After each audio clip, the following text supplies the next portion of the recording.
एक घने जंगल में नबील नाम का एक छोटा सा खरगोश रहता था। नबील बहुत चालाक और खुशमिजाज था, मगर सबसे बड़ी खूबी यह थी कि वह हमेशा सच बोलता था। जंगल के सभी जानवर नबील पर एतमाद करते थे, क्योंकि वह कभी झूठ नहीं बोलता था। एक दिन लोमड़ी ने जंगल के राजा शेर से चाल चलने का सोचा।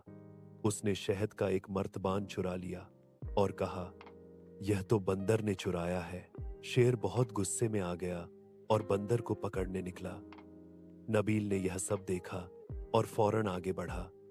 बादशाह सलामत, नबील ने कहा, मैंने अपनी आंखों से देखा है, शहद बंदर ने नहीं बल्कि लोमड़ी ने छुपाया है।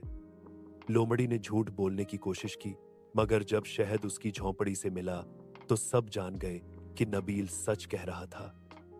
शेर ने नबील को इनाम दिया और कहा, नबील, तुमने सच बोलकर जंगल में न्याय स्थापित किया है। तुम जैसे ईमानदार ही हमारे हीरो हैं। नबील खुशी से झूम उठा और सब जानवरों ने अहद किया कि वह हमेशा सच बोलेंगे, चाहे हालात कैसे भी हों।